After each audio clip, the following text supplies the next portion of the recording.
UN member states have adopted the New York Declaration for Refugees and Migrants that underpins the protection, dignity and human rights of people crossing borders, often out of necessity and not choice.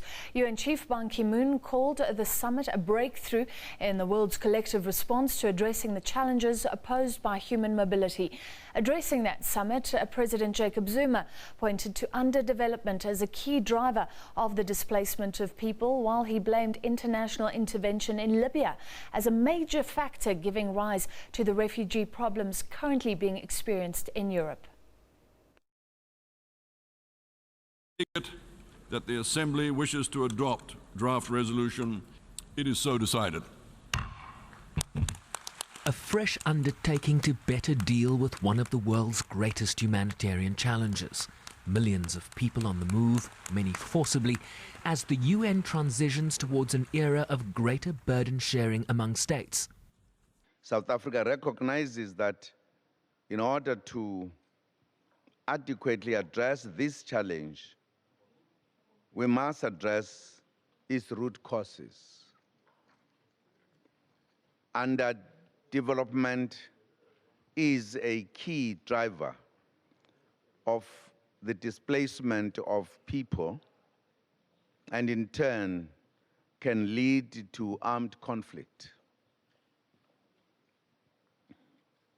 A concerted global effort to address the questions of underdevelopment and armed conflict should therefore be a central focus of all member states.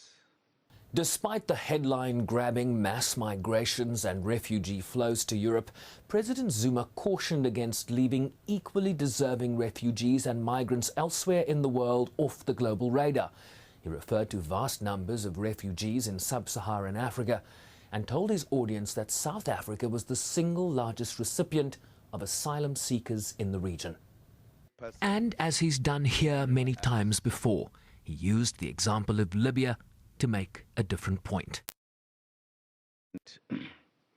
Also, not to glide over the causes, and the causes are not the same.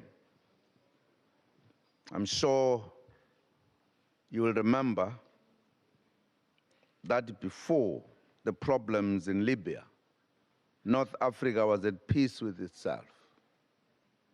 It was the manner in which we handled the Libyan question that has given rise to refugees coming from that country and crossing to Europe, etc.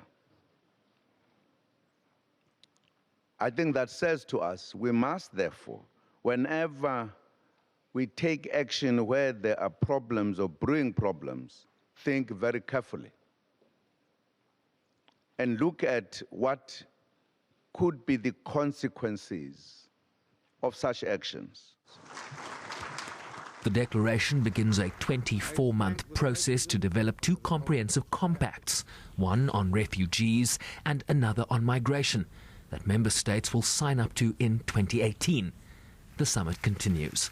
Bryce-Pease, SABC News, New York.